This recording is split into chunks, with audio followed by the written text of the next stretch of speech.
ನಮಸ್ಕಾರ ಸ್ನೇಹಿತರೆ, ಈ ವಿಡಿಯೋದಲ್ಲಿ ನಾವು ರಾಜಕೀಯದಲ್ಲಿ ಸಕ್ರಿಯರಾಗಿರುವ ಕನ್ನಡದ ನಟ ಹಾಗೂ ನಟಿಯರ ಬಗ್ಗೆ ನೋಡ್ತಾ ಹೋಗೋಣ. ಕರ್ನಾಟಕದ ರಾಜಕೀಯ ಹಾಗೂ ಸಿನಿಮಾ ಎರಡೂ ಕ್ಷೇತ್ರಗಳಲ್ಲಿ ಕೇಳಿಬರುವ ಅತಿ ದೊಡ್ಡ ಹೆಸರು ಅಂದ್ರೆ ಅದು ರೆಬಲ್ ಸ್ಟಾರ್ ಅಂಬರೀಶ್ ಅವರದ್ದು. 200ಕ್ಕೂ ಹೆಚ್ಚು ಸಿನಿಮಾಗಳಲ್ಲಿ ನಟಿಸಿರುವ ಅಂಬರೀಶ್ ಅವರು 1994ರಲ್ಲಿ ಕಾಂಗ್ರೆಸ್ ಸೇರಿ ಪ್ರಚಾರ ನಡೆಸಿದ್ರು. 1998ರ ಲೋಕಸಭಾ ಚುನಾವಣೆಗೆ ಟಿಕೆಟ್ ಆಕಾಂಕ್ಷಿಯಾಗಿದ್ರು. ಆದರೆ ಕಾಂಗ್ರೆಸ್ ಟಿಕೆಟ್ ನೀಡಲು ವಿಳಂಬ ಮಾಡಿದ ಕಾರಣ ಜನತಾದಳ ಸೇರಿ ಮಂಡ್ಯ ಕ್ಷೇತ್ರಗಳಲ್ಲಿ ಇಂದು ಗೆದ್ದು ಸಂಸದರಾಗ್ತಾರೆ. 1999ರ ಹೊತ್ತಿಗೆ ಮತ್ತೆ ಕಾಂಗ್ರೆಸ್ ಸೇರಿ 1999 ಹಾಗೂ 2004ರಲ್ಲಿ ಮತ್ತೊಮ್ಮೆ ಲೋಕಸಭೆಗೆ ಆಯ್ಕೆಯಾಗಿ 2006ರಲ್ಲಿ ಮನಮೋಹನ್ ಸಿಂಗ್ ಸರ್ಕಾರದಲ್ಲಿ ಮಾಹಿತಿ ಮತ್ತು ಪ್ರಸಾರ ಮಂತ್ರಿ ಆಗ್ತಾರೆ. ಆದರೆ ಕಾವೇರಿ ವಿಚಾರವಾಗಿ ಸರ್ಕಾರದ ಮೇಲೆ ಅಸಮಾಧಾನ ಹೊರಹಾಕಿ ಮಂತ್ರಿ ಸ್ಥಾನಕ್ಕೆ ರಾಜೀನಾಮೆ ಕೊಡುತ್ತಾರೆ. 2009ರ ಲೋಕಸಭಾ ಚುನಾವಣೆಯಲ್ಲಿ ಜೆಡಿಎಸ್ ಪಕ್ಷದ ಅಭ್ಯರ್ಥಿ ಎನ್ ಚೆಲುವರಾಯಸ್ವಾಮಿ ವಿರುದ್ಧ ಸೋತಿದ್ರು. 2013ರಲ್ಲಿ ಮಂಡ್ಯದಿಂದಲೇ ವಿಧಾನಸಭೆಗೆ ಆಯ್ಕೆಯಾಗಿ ಸಿದ್ದರಾಮಯ್ಯ ಸರ್ಕಾರದಲ್ಲಿ ವಸತಿ ಮಂತ್ರಿಯಾಗಿದ್ದರು. ಇವರ ಸಾವಿನ ನಂತರ ಇವರ ಪತ್ನಿ ಸುಮಲತಾ ಅವರು ಮಂಡ್ಯ ಕ್ಷೇತ್ರದಿಂದ ಲೋಕಸಭಾ ಚುನಾವಣೆಗೆ ಸ್ಪರ್ಧಿಸಿ ಗೆದ್ದಿದ್ರು. 2024ರಲ್ಲಿ ಬಿಜೆಪಿ ಸೇರಿದ್ದಾರೆ. ಆದರೆ ಇವರಿಗೆ ಮತ್ತೆ ಸ್ಪರ್ಧಿಸಲು ಟಿಕೆಟ್ ನೀಡಲಾಗಿಲ್ಲ.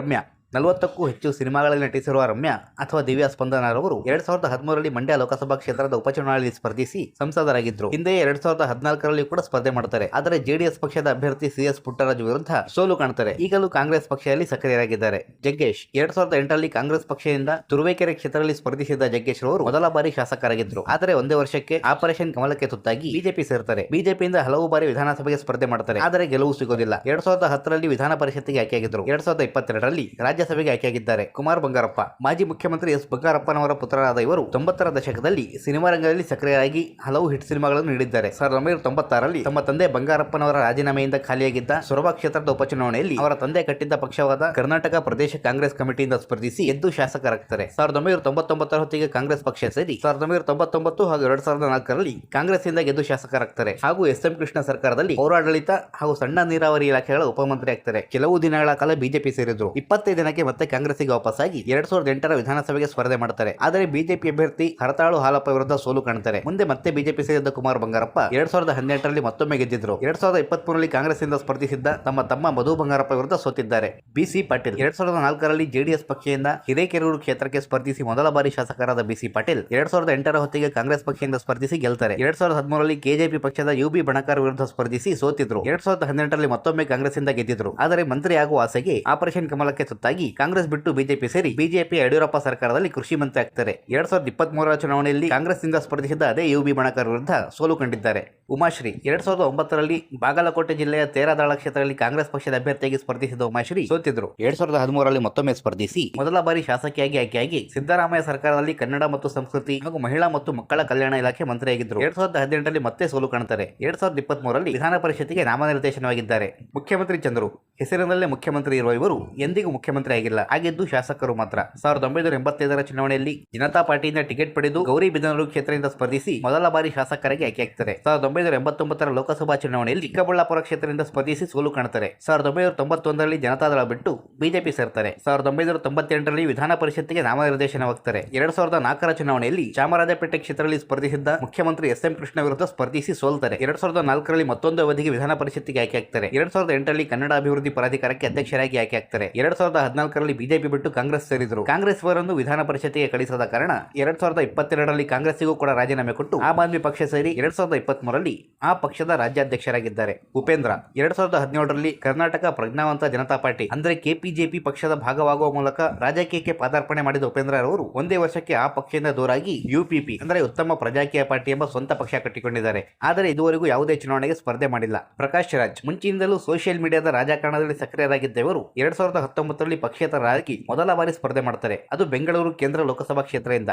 ಆದರೆ ಸೋತು ಕೇವಲ 2% ಮತ ಪಡ್ಕೊಳ್ತಾರೆ. ಅನಂತ್ ನಾಗ್ 1994ರ ವಿಧಾನಸಭಾ ಚುನಾವಣೆಯಲ್ಲಿ ಮಲ್ಲೇಶ್ವರಂ ಕ್ಷೇತ್ರದಲ್ಲಿ ಜನತಾದಳದ ಅಭ್ಯರ್ಥಿಯಾಗಿ ಸ್ಪರ್ಧಿಸಿದ್ದ ಇವರು ಮೊದಲ ಬಾರಿ ಶಾಸಕರಾಗಿ ಆಯ್ಕೆಯಾಗ್ತಾರೆ. ಹಾಗೂ JH ಪಟೇಲ್ ಸರ್ಕಾರದಲ್ಲಿ ಬೆಂಗಳೂರು ನಗರಾಭಿವೃದ್ಧಿ ಮಂತ್ರಿ ಆಗ್ತಾರೆ. 2004ರಲ್ಲಿ ಚಾಮರಾಜಪೇಟೆ ಕ್ಷೇತ್ರದಿಂದ ಕಾಂಗ್ರೆಸ್ ಪಕ್ಷದಿಂದ ಸ್ಪರ್ಧಿಸಿದ್ದ ಮುಖ್ಯಮಂತ್ರಿ SM ಕೃಷ್ಣ ವಿರುದ್ಧ ಬಿಜೆಪಿಯಿಂದ ಸ್ಪರ್ಧಿಸಿದ ಮುಖ್ಯಮಂತ್ರಿ ಚಂದ್ರು ಜೊತೆ JDS ಪಕ್ಷದ ಅಭ್ಯರ್ಥಿಯಾಗಿ ಅನಂತ್ ನಾಗ್ ಕೂಡ ಸ್ಪರ್ಧೆ ಮಾಡಿದ್ರು. ಆದರೆ ಸೋತು 3ನೇ ಸ್ಥಾನ ಪಡ್ಕೊಳ್ತಾರೆ. 2023ರಲ್ಲಿ ಬಿಜೆಪಿ ಅಧ್ಯಕ್ಷ ನಳಿನ್ ಕುಮಾರ್ ಕಟೀಲ್ ನೇತೃತ್ವದಲ್ಲಿ ನಡೆಯಬೇಕಿದ್ದ ಒಂದು ಕಾರ್ಯಕ್ರಮದಲ್ಲಿ ಅನಂತ್ನಾಗ್ ಬಿಜೆಪಿ ಸೇರುತ್ತಾರೆ ಎಂಬ ಸುದ್ದಿ ಇತ್ತು. ಆದರೆ ಅನಂತ್ನಾಗ್ ಬರೋದಿಲ್ಲ. ಆ ಕಾರ್ಯಕ್ರಮ ರದ್ದಾಗುತ್ತೆ. ನಿಖಿಲ್ ಕುಮಾರಸ್ವಾಮಿ 2016ರಲ್ಲಿ ಜಾಗ್ವಾರ್ ಚಿತ್ರದ ಮೂಲಕ ಸಿನಿಮಾ ರಂಗಕ್ಕೆ ಪ್ರವೇಶ ಮಾಡಿದ ನಿಖಿಲ್ ಕುಮಾರಸ್ವಾಮಿ 2019ರಲ್ಲಿ ಇಂಡಿಯಾ ಲೋಕಸಭಾ ಕ್ಷೇತ್ರದ ಚುನಾವಣೆಗೆ ಸುಮಲತಾ ವಿರುದ್ಧ ಸ್ಪರ್ಧಿಸಿ ಸೋಲು ಕಾಣುತ್ತಾರೆ. ಮುಂದೆ 2023ರಲ್ಲಿ ರಾಮನಗರ ಕ್ಷೇತ್ರದಿಂದ ವಿಧಾನಸಭೆಗೆ ಸ್ಪರ್ಧಿಸಿ ಸೋಲ್ತಾರೆ. 2024ರಲ್ಲಿ ಚನ್ನಪಟ್ಟಣ ಕ್ಷೇತ್ರದ ಉಪಚುನಾವಣೆಗೆ ಸ್ಪರ್ಧಿಸಿ 3ನೇ ಬಾರಿ ಸೋತಿದ್ದಾರೆ. ತಾರಾ 2009ರಲ್ಲಿ ಬಿಜೆಪಿ ಸೇರಿದ್ದವರು 2012ರಲ್ಲಿ ನಾಮನಿರ್ದೇಶನದ ಮೂಲಕ ವಿಧಾನ ಪರಿಷತ್ತಿಗೆ ಆಯ್ಕೆಯಾಗಿದ್ದರು. ಹಾಗೂ ಅದೇ ವರ್ಷ ಕರ್ನಾಟಕ ಚಲನಚಿತ್ರ ಅಕಾಡೆಮಿ ಅಧ್ಯಕ್ಷರಾಗಿ ಕೂಡ ಆಯ್ಕೆಯಾಗ್ತಾರೆ. ಜಯಮಾಲಾ ಟೈಗರ್ ಪ್ರಭಾಕರ್ ಅವರ ಪತ್ನಿಯಾಗಿರುವ ಇವರು 2014ರಲ್ಲಿ ವಿಧಾನ ಪರಿಷತ್ತಿಗೆ ಆಯ್ಕೆಯಾಗಿ 2018ರ ಕುಮಾರಸ್ವಾಮಿ ನೇತೃತ್ವದ ಮೈತ್ರಿ ಸರ್ಕಾರದಲ್ಲಿ ಕನ್ನಡ ಮತ್ತು ಸಂಸ್ಕೃತಿ ಹಾಗೂ ಮಹಿಳಾ ಮತ್ತು ಮಕ್ಕಳ ಕಲ್ಯಾಣ ಇಲಾಖೆ ಮಂತ್ರಿಯಾಗಿ ವಿಧಾನ ಪರಿಷತ್ತಿನ ಸಭಾನಾಯಕಿಯಾಗಿದ್ದರು. ಪ್ರಸ್ತುತ ಕರ್ನಾಟಕ ಫಿಲಂ ಚೇಂಬರ್ನ ಅಧ್ಯಕ್ಷರಾಗಿದ್ದಾರೆ. ಸಾಯಿ ಕುಮಾರ್ ನಟ ಸಾಯಿ ಕುಮಾರ್ ಅವರು